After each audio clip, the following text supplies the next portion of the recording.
Hey, welcome back, everybody. I'm Dr. Greg Eckel, and this is What the Health. Our topic today is health optimization through psychedelics and plant medicine with my special guests, Tah and Kole Whitty, and they have the Condor approach.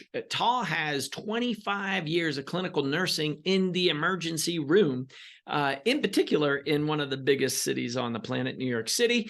I'm sure he has seen a lot, and his life partner and business partner, Kole, she's got years in substance abuse education, combining together their 20 years in fitness, 25 years in plant medicine and psychedelics to help people prepare, navigate, and integrate their psychedelic experiences to optimize health and stay safe, connected, and fulfilled.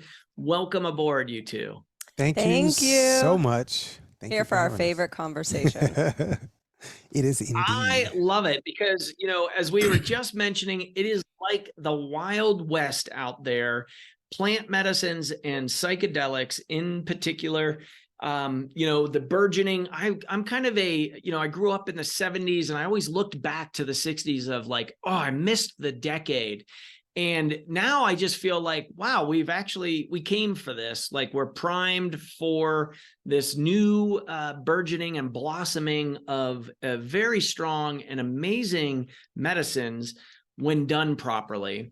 And I love that you two really have been out there on the forefront and actually have a whole teaching and methodology for helping facilitators create safe spaces and do this properly with full integration and perhaps even less emphasis on the medicines themselves. And so I'm wondering, maybe if you two, I'm just going to lob that over to you on how you would like to field at least just what resonates with you there and what percolates.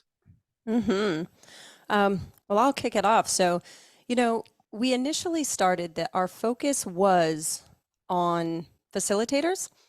And what we found is with so many people becoming what's classified as an overnight shaman or becoming facilitators in a very short period of time, we offer a year training certification program for practitioners. They could be ketamine clinicians, underground facilitators. It's none of our business. We just know they want to understand what it really is to integrate neurologically, physiologically, spiritually.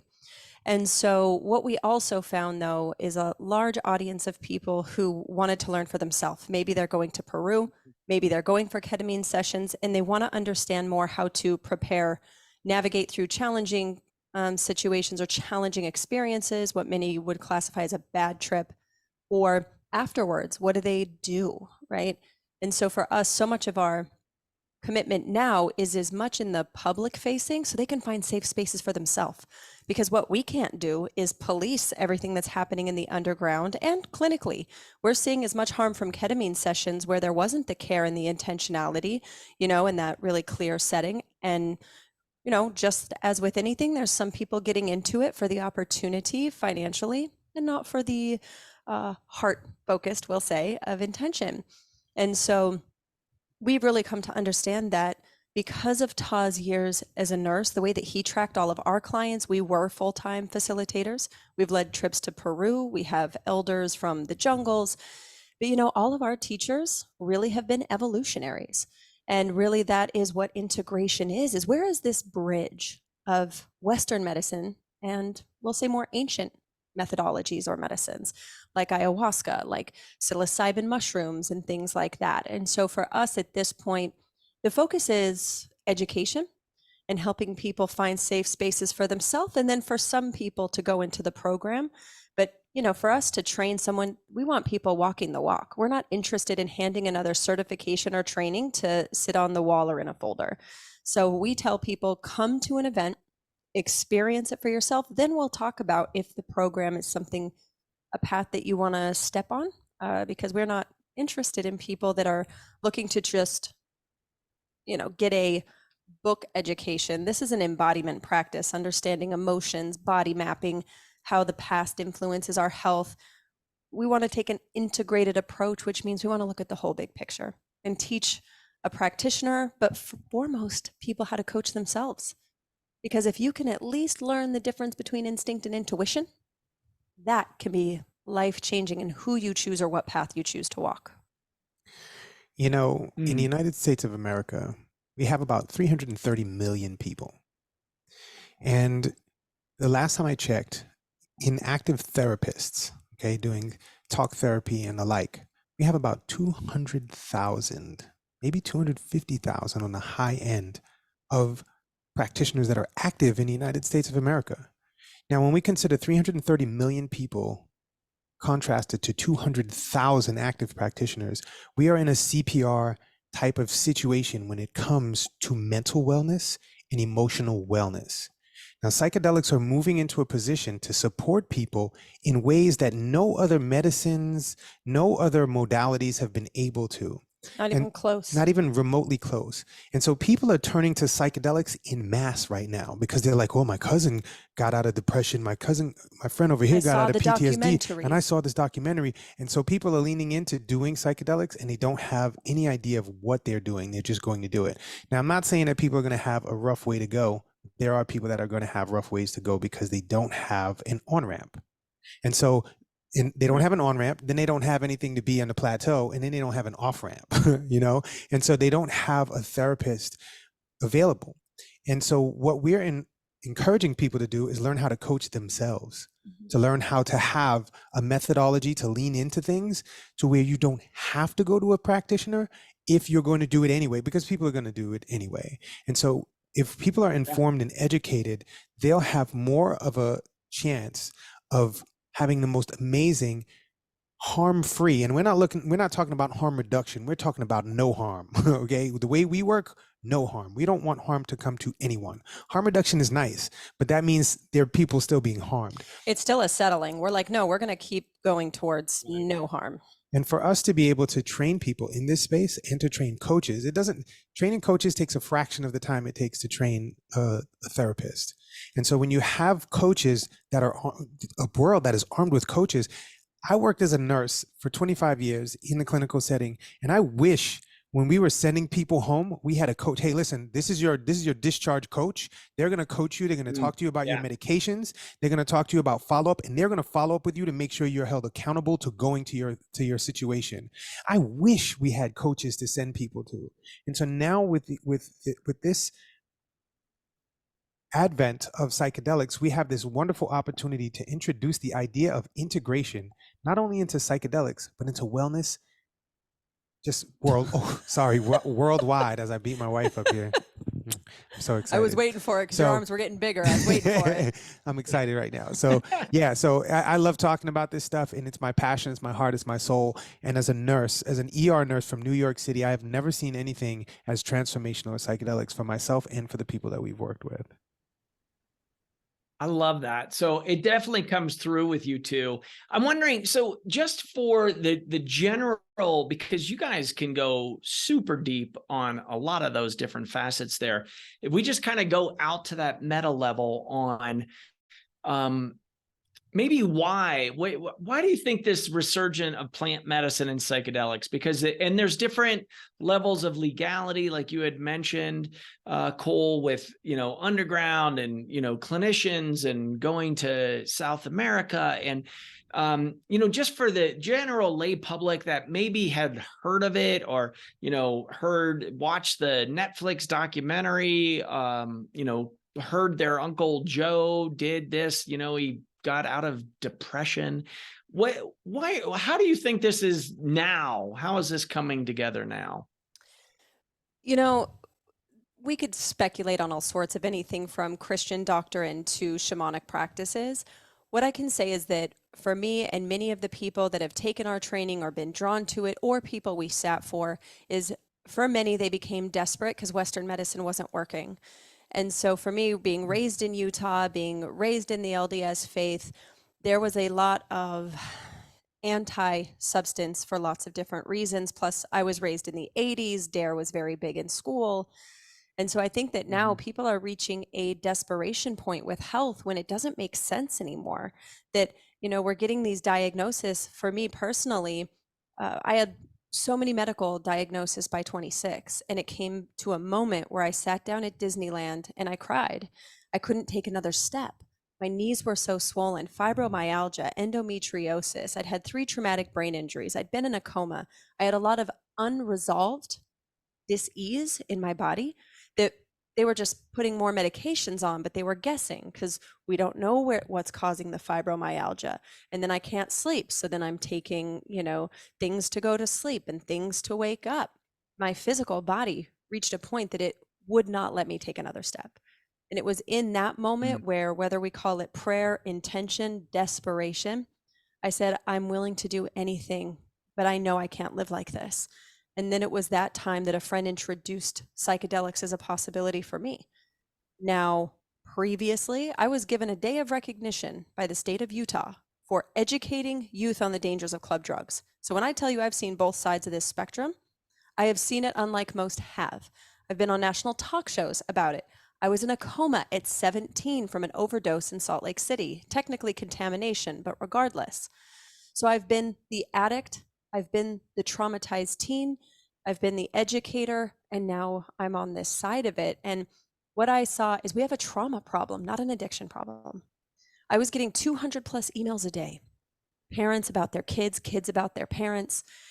And what I saw was not that addiction was a disease, that there was so much unease from trauma that people couldn't find answers.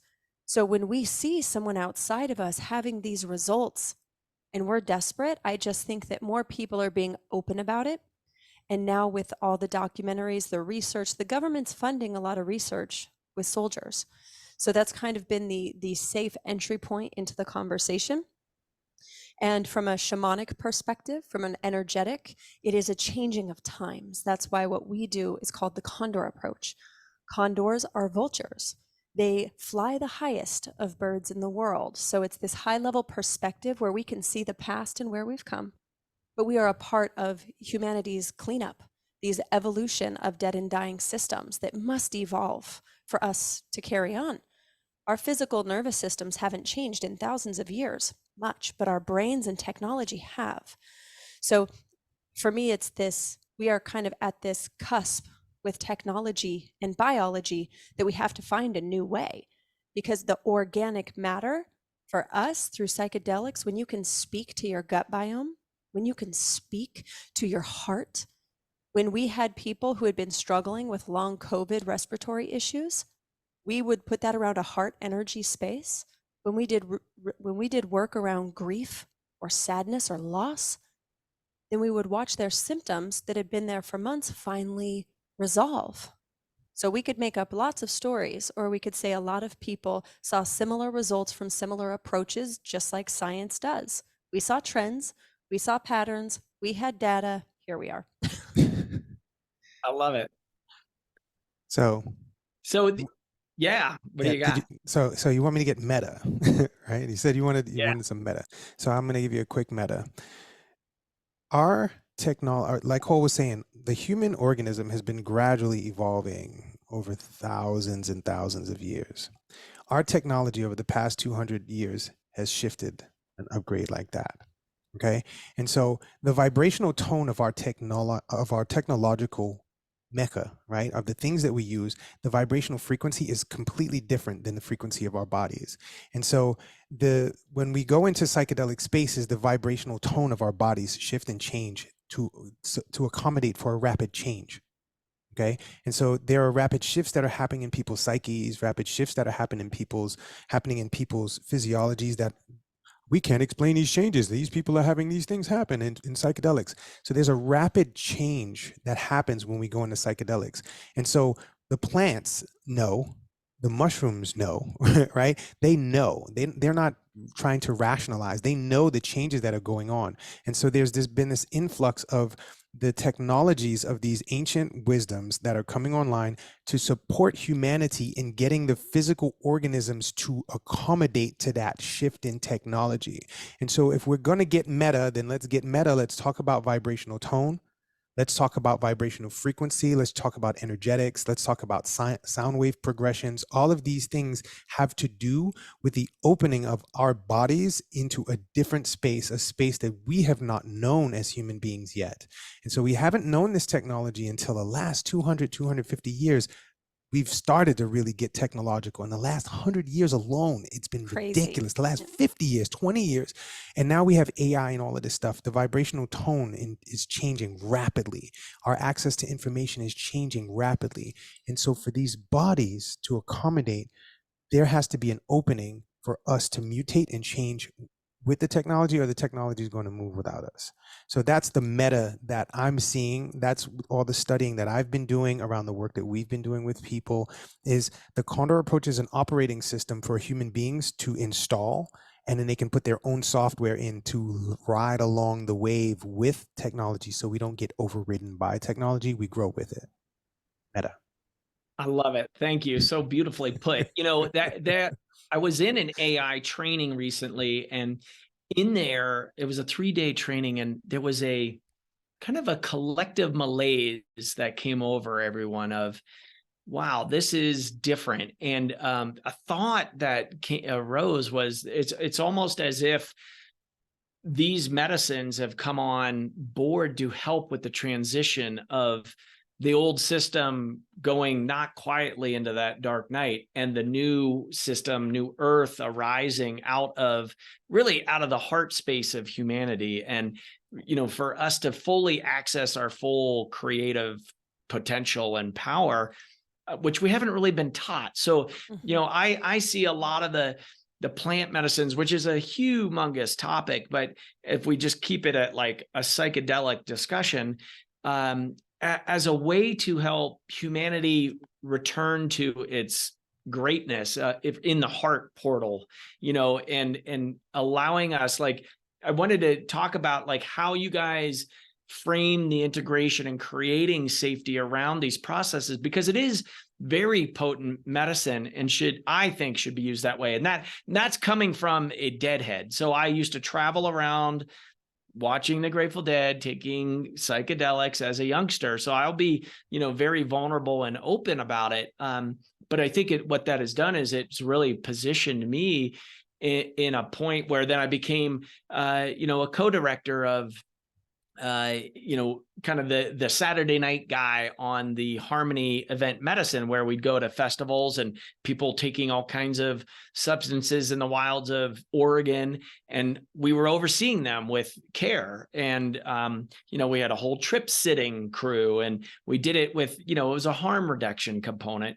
And now to be able to legally prescribe these substances in a therapeutic setting, both in Utah and Oregon, it's really come full circle for me of looking at, okay, well, how is it? Because I'm not, I'm just one person out here with a big heart, but, in shaping the conversation and, really overseeing a lot of transformation. I couch it in transformation components. So I like you have this body mapping component and the secret language of your body. And, you're enveloping and creating a container for people. So I just want to kind of open up that opportunity to share that with folks.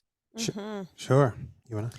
Yeah, for us, even when it comes to plant medicine psychedelics, not all, well, for one, mushrooms are not plants, so that gets confusing for people because they're fungi, but they get classified into plant medicine. But truthfully, when you look at the context, plant medicine really comes medicina from a lot of people studying with Spanish, or in South American, cultures, where it's la medicina. But that is every plant in the jungle is medicina, not just one, right? And so that translation into English doesn't translate the same with the context of our American medicine, actually. And so down in Peru, especially with one of our mentors in particular, one of our teachers, he says, they're not only used for medicine's for sick people. The priests and the visionaries down in Machu Picchu, for example, would work with them as master teachers to illuminate, not to fix. There was nothing, they weren't sick. They were looking for broader perspective outside of their current lens. And there is a healing aspect that happens that once we get to a certain point, we trust healing is happening. It's not something we do or don't do. It's actually always happening. And once we bring intention to it, we can start to see outside of our lived experience. First, we do need to do some internal work on ourselves, get ourself healthy. Just like if I hurt my arm, want to take care of my arm without necessarily ignoring the rest of the body, but prioritize.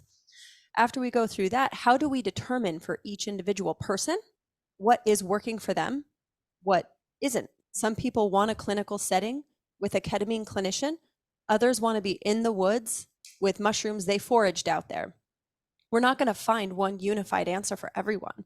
So for us, the key is translating the body, because otherwise you're still relying on the external perspectives or someone outside of the self to say, this is the right way. This is the regulated way. It needs to be this dosage with this body weight. And we have historically found that not to be the case with mushrooms or ayahuasca. It's not based on weight. There's other factors. Even if you remove the shamanic perspective, a bigger person doesn't equal more. I've had someone that's 4'11" take as much to take out a elephant and it not do anything to them. And so, then when we're looking at how do we then delineate what's correct for each person, for us, it's body mapping. What is the body trying to tell you? And if I was going to do I obviously couldn't break it all down right now, but if I was going to simplify it, what is the literal function of the body part that's being impacted in any moment? What does that body part do? And then if you're into chakras, what is the associated chakra to that center? So when I mentioned earlier around the heart, and if someone's feeling a loss of connection or sadness or grief, the body can manifest conditions within that area of the body. So around the heart, just think connection. Or if I'm having migraines, am I overthinking? Do I have so much going on, I'm overthinking? Stomach issues. Am I having a hard time digesting something? Or am I over digesting something? Or constipation, not letting shit go, right? Like what is the literal thing? Literal, right. And then some of the childhood development, which is what we teach in a lot more detail, that we found, for example, people with autoimmune conditions often had a father. These are our clients. I can't say universally. Often people that had adrenal fatigue, autoimmune issues, 8 out of 10 had a father that gave significance and love for high achievement. So they were high performers, high accolades, get good grades. And if the father, so it was either father gave significance and love for high achievement or was emotionally absent. That could be physically too, but emotionally not there. Maybe also an alcoholic, maybe something else. But truthfully, it didn't even matter if a parent was an alcoholic if the child still knew they were loved. We saw harder or more autoimmune issues when their physical body, if love and significance was taken away, there was no proof of healing. Where a child who was beaten, they saw bones heal over time. A child who was emotionally withdrawn from had no evidence or no proof of the love. And so they walk on eggshells of high performance for significance. And that was just off we work with a lot of biohackers, medical professionals, nurses, therapists. And so it was, as we started to track childhood experiences, that also, what we found, determined what substance might be more supportive of their body. Someone very tired and depleted, ayahuasca may not be the first choice because it can be physically taxing. And we have to work on mending the relationship with the body. And if we go into an experience forcing the body to drink, forcing the body to do more, we can be doing the same problem we're doing in the walking world, which is forcing our body to carry on when it doesn't want to. And we've had people go to the jungle for too long, go too hard, and come back with all these allergies to things they didn't have before they went. And for us, it's because the body is literally telling you, I won't do this anymore.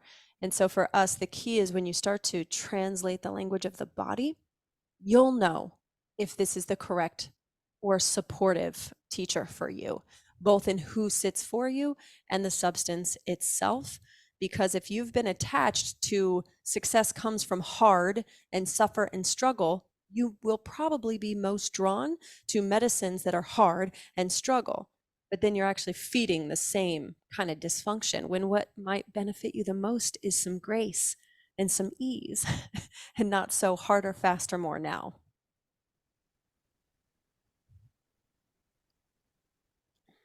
And so to add on to that, the way we see things, the way we move through things at the Condor approach is we have something called the hierarchy of esteem, and human beings tend to put themselves in esteem, right? How we value ourselves. And we put that esteem in a hierarchy. And at the top of that hierarchy, we tend to put spirituality in mind and mental processes, then your heart, then your constructs, right? The things you ascribe Beliefs. to, your belief structures, race, religion, gender, ethnicity, nationality, and so on. Underneath that, we put our heart, intuition, and emotion space. Below that, we put the body.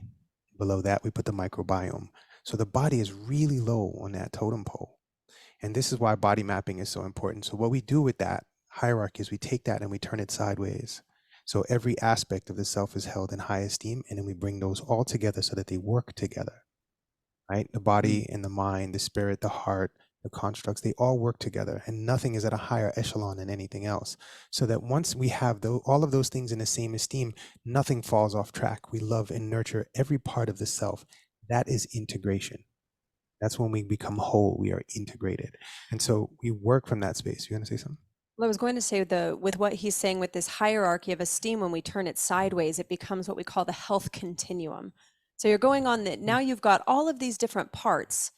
And if you look at each of those parts and your health was on a continuum from ease to dis-ease, each one of those is moving towards ease or moving you towards dis-ease. That's your health. Health's not an arrival point. It's on this continuum. So if every drop in the bucket was towards stress, if your body was stressed, if your biome was stressed, if your job was stressful, all of those are sliding you on this continuum towards dis-ease. And for us, optimal healing happens in ease, not rest. Anyone can rest, but have you ever been in bed all night and you slept according to your watch, but it was restless, it was, it wasn't relaxing. And so when you can take all these components of what Tah just described and then look on this health continuum, the Condor approach, we developed metrics or ways to count that so you know what direction you're moving towards and what things are putting another tick on the dial towards dis-ease and what things are bringing you more towards ease so that you can make radical decisions with your life. For us, it's not about having some optimal choices in your life of health. It's, are you being radically honest with your choices? Can you accept the choices that you're making? That's it. It's your life. But if you're going to complain, then maybe track for a little while, because we've had just as many people that were gluten-free and eating all the right things whose health was crashing because they were so hard on themselves that it had nothing to do with diet. It was how they were driving themselves from traumas of the past. And it was like they were trying to outrun the past still. So that body mapping. Yeah, it's almost like, yeah, perfect. Yeah. So that body mapping, along with emotional navigation, is tremendously important in what we do at the Condor approach. And like Kole was talking about, you have the dis-ease side and you have the ease side, and the navigation space in between those is your emotional complex. So all of your, what people call positive emotions, are telling you that you're in the ease space.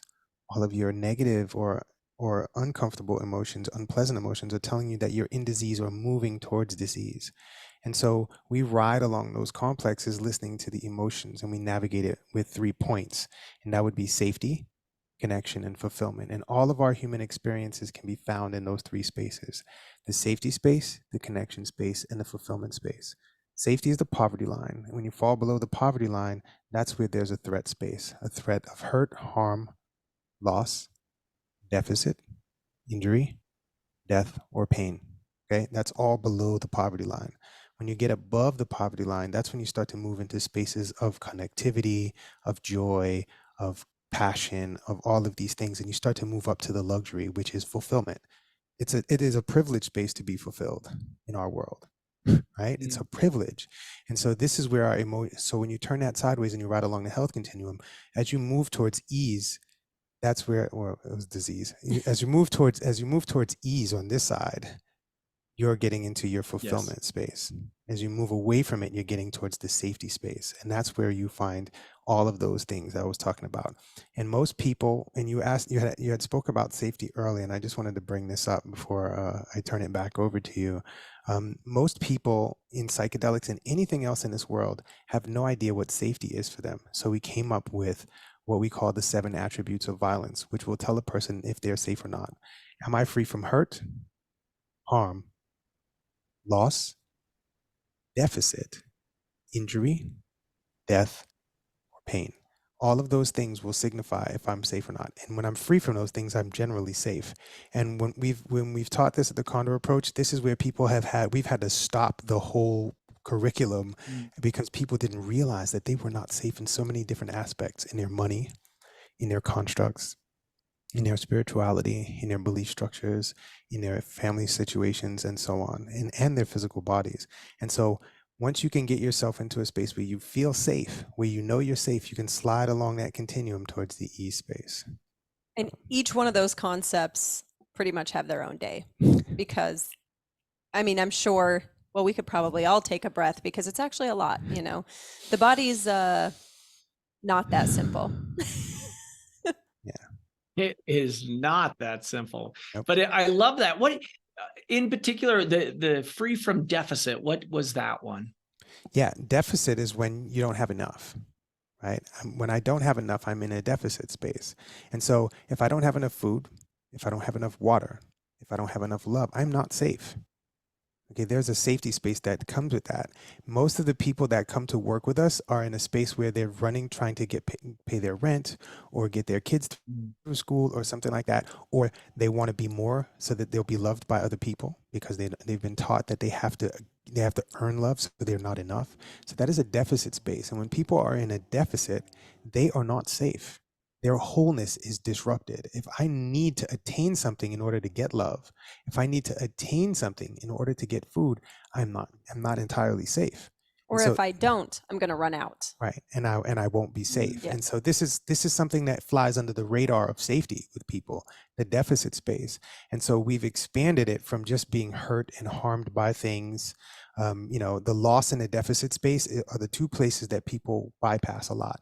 And when you lose something, if you lose a loved one, if somebody passes away, or if somebody leaves you, you become fragmented. Your identities become fragmented, and it's a disintegration. It's a disintegration, and this is something that we talk about at the Condor approach that I don't see anybody in modern psychology talking about, and that's construct trauma. If my identity is threatened, it becomes traumatized, and it has no way to protect itself other than through my physical body. And so it enacts the trauma sequence for the entire physical organism. And so if we are bypassing and not looking at people's relationships being threatened, people's jobs, people's identities, even if it's like, all right, my identity as a father is great, but my identity as a husband is disrupted. That's a different aspect of me that's being threatened. And then I don't know why I don't feel safe all the time. There's an aspect that's not being looked at. Or say with a new mother, when we see a lot like postpartum depression, quite often when we're working with someone, it's her actually mourning her past self, the version of her that is no longer existing, but we don't have a context of integrating who someone was with who they're becoming.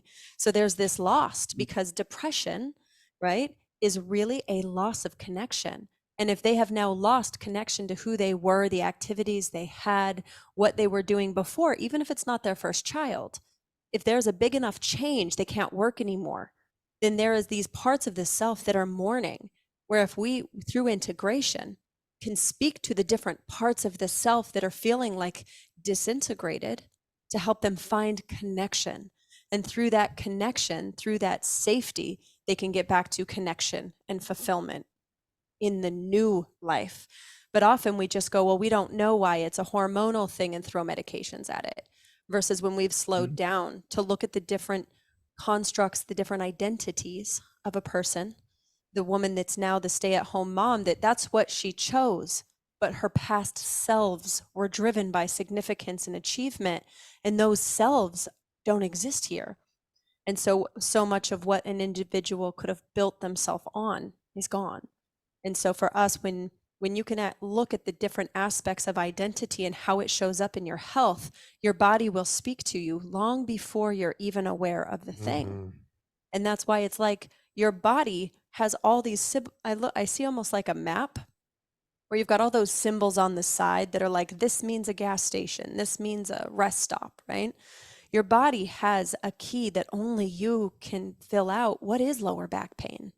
why on some days does an old illness flare up? For us, there's a message there. It's not happenstance, it's consequence, in sequence. So we want to look at the sequences to see what it might be trying to say. I love it. And that component of, all of the symptoms, that's the way that I talk about it with the body as well, is like, these are symptoms. This is your body. We need to listen. Like, I'm training clinicians here on deep presence and listening, because the individual in front of us will tell us exactly what the map is. And by you all reflecting back to them of like, no, that's the path. That's your curriculum. That's your body innate intelligence speaking to you. And we've been taught to ignore it or suppress it or take this drug or that, or like run from it. So that piece of disintegration and then integration, there's a lot of talk, or maybe there's not a lot of talk. I would say, like, the VA doing ketamine research for healing PTSD, they're basically just doing 2 ketamine sessions a week for 3 weeks, and it's still working. But if we could actually provide integration, one of the pieces that I really like to propagate is, it's not so much the substance. Yes, they're great teachers, but ultimately it's your learning and it's your curriculum and understanding and listening and your intuition and trust of yourself. It's almost like a returning home to you, is the way that I talk about these things. So I'm curious on the integration approach for you, like, how important is that? It's foundational. Yeah. And the thing is, integration's always happening. When we bring intentionality to it is the difference. Just like if my arm was to be broken, which it has been before. Delete. My arm is going to heal no matter what. So if someone goes into a psychedelic experience, they're going to heal no matter what, but how are they going to heal? Right?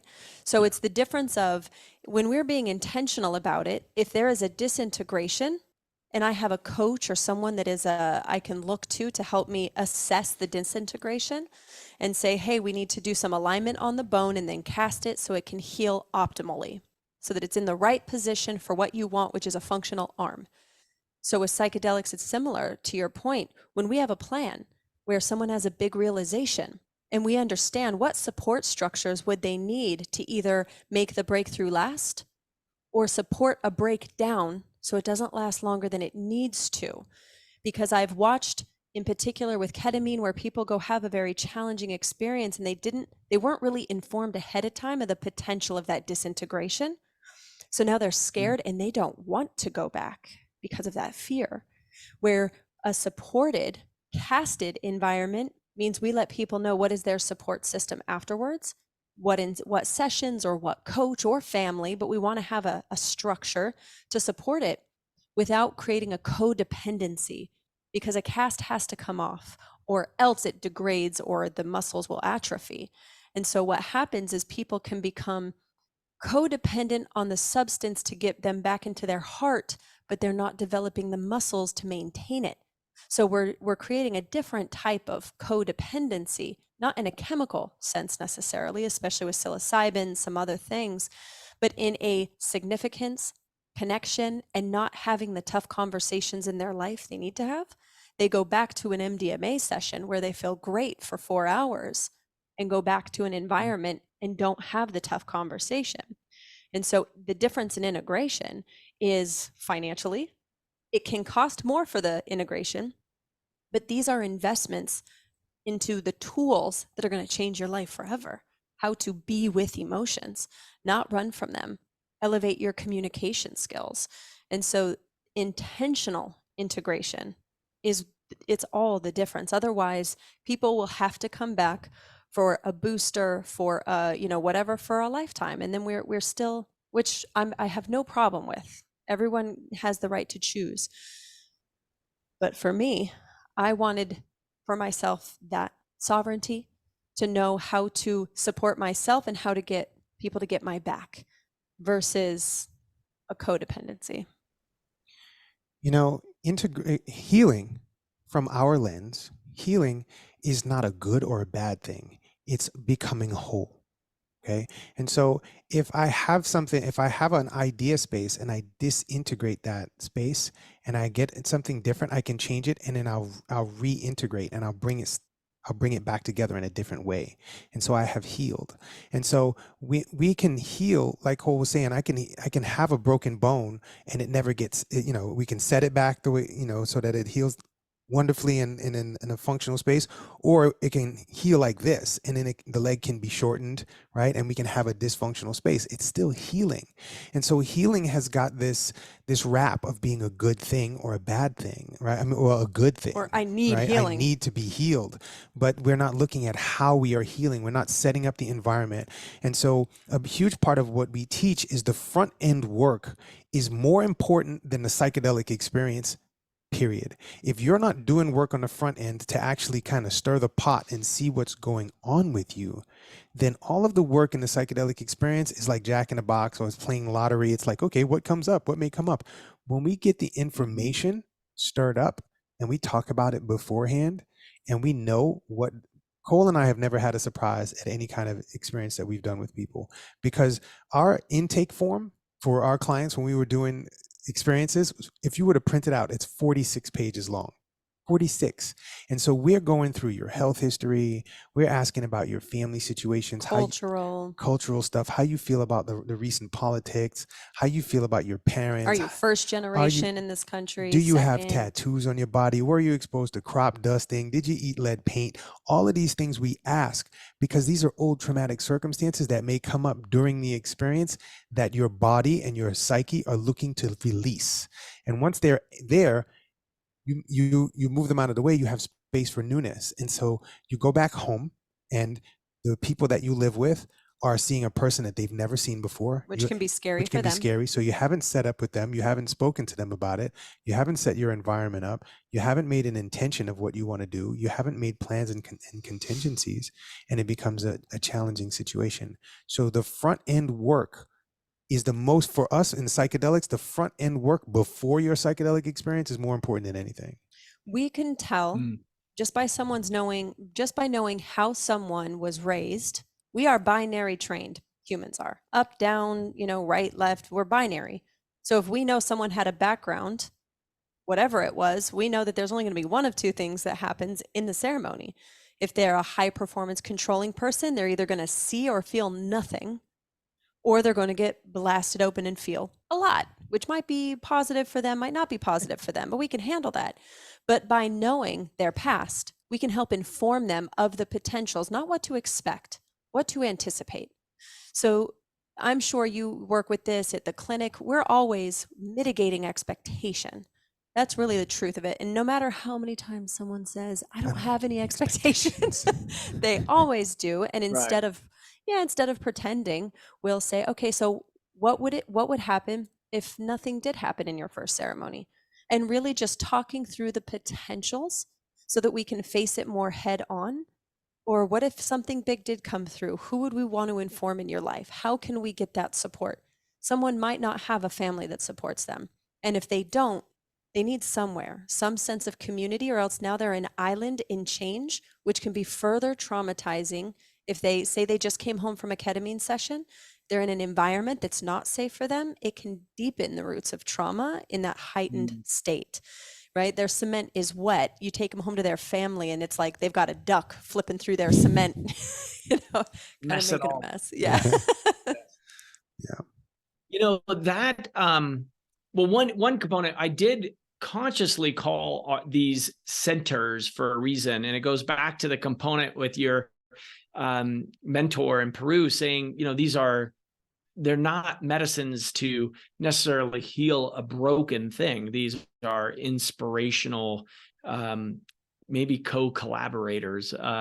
So I like that languaging and particulars on how we view the environment, because I think there can be this tendency of maybe that Protestant work ethic, or like how you had mentioned of the, if you've just done tough things, that you're going to then choose a tough experience, and then it's propagating kind of the dysfunction and the imbalance for yourself. So it is that awareness and consciousness and intentionality around creating that container for yourself, right? Or if you're a clinician or facilitator listening to the show, like having that intentionality for, what you're doing together, or having that safe space established with, if somebody's sitting with you or facilitating, or if you're just in your own journey in the woods or whatever you're doing there. I think that my focus has always been around transformation. I know everybody can have different components, and I'm fine putting that out there. And I don't have a judgment on to how people utilize their curriculum on the planet either. Just as a center and licensed professional, there's some components that I'm going to bring forth, and what I think people get attracted into in working with us, or trusting us as their guide, etc. So that component, I know you guys you're like really out there with a lot of different folks without, there's not you don't have a desired component, I think, other than the transformation of people or in that learning. But maybe you want to speak into that, and then we'll kind of wrap up today. I mean, we could talk for hours here. I'm so enjoying this. Yeah, thank you. Go for it. At the end of the day, our hope is that people, at least if they understand what drives them and they can see where they are, it's like a GPS in the car. If you want to get somewhere and you don't know where you are, the potential of getting there when you want to is very low, if ever. But when you have clarity in where you are and where you want to go, and then you've got technology or support or coaches or doctors or whoever, you can get there in fractions of the time. Our desire is people don't suffer the way that we did. I spent 9 years going from doctor to clinic to time to jobs that I couldn't stand at because, when I looked at the emotional turmoil, and I didn't want to live anymore at 26, and so to be 40 now, it's more that what took me 13 years to learn without support, we're basically saying this is everything. If I could have handed this to my past self, I could have done it in 2 years because I was willing. But I understand my path. For us to create these things, we had to walk it. But it's that this is the power every person has. And to go into any clinic or any coach armed with knowing yourself, it's the greatest gift. I had to learn my body. I had to learn so that when I tried a medication, what were the symptoms that I could even delineate or distinguish. And so at the end of the day, it's that by having a clear path forward for people to know what to track, or at least some, we're giving some bumpers to the bowling alley of what to track. So you're within a smaller range. You can get back to doing what you really want to do. All I wanted back then was for my pain to suck less. I wasn't looking for nirvana. I wasn't looking for, this like pain-free life. I didn't think that was possible. So to be where I am now, and for anyone listening that might be on the suck less path, I was like, if it could just only suck at a 6 instead of an 8, I can enjoy my family. So for me, it's giving people the ability to reclaim their life, to connect. There's no block to purpose like pain. So recognizing when you start to learn that pain is a language too. My fibromyalgia was all the emotions I refused to feel. And it was just my body contracted so much because I didn't want to feel it all because it hurt too much.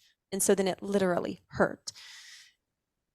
But that is because I had a bigger mission and purpose that I wasn't acknowledging.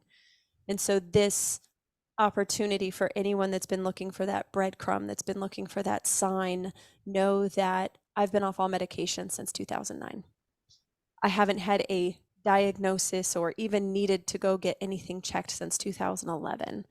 And so it's to say that there's no greater path to step on than the one of really understanding that your body isn't against you, that you don't have bad knees or a bad back. It's that you've been bad to your knees and you've been bad to your back. And so it's reacting as something that's not loved. And that was a tough path, but that was the most fruitful one I've had. Sounds like she wrapped it up really well. Listen, we love people, okay? And I, as a nurse, in ERs. I've been a nurse for 31 years, and being in the ER all over New York, all over New York City, I worked in 12 different hospitals because I was interested in the different socioeconomic conditions and how people's health was affected by where they were from, how much money they made, what race or religion they lived in. And I saw that there was one commonality in all human beings that drove a lot of disease, and that commonality was loneliness. People were alone in their suffering. People were alone in their bodies. People were alone in their love. People were alone in their emotions. And they didn't have connection and integration with other human beings to that depth of level where they were heard and seen. One of the most profound thing in my career was I got so close with my patients that there were plenty of times where people would say, "Hey, can you come in here and close the curtain?" And they would tell me their deepest secrets that they never got to tell anybody, the people they were in love with that they never got to be with, how they got abandoned, the things they wish they could have done, the things that they did do. And those people would say the things that they had to say, and then they would die right in front of me. And this is what I saw the commonality was. In our deepest hope in the advent of psychedelics is that we change into a world where we can leave loneliness behind and we can be open and vulnerable and honest with one another to a point where we accept, acknowledge, and love one another on that deep of a level.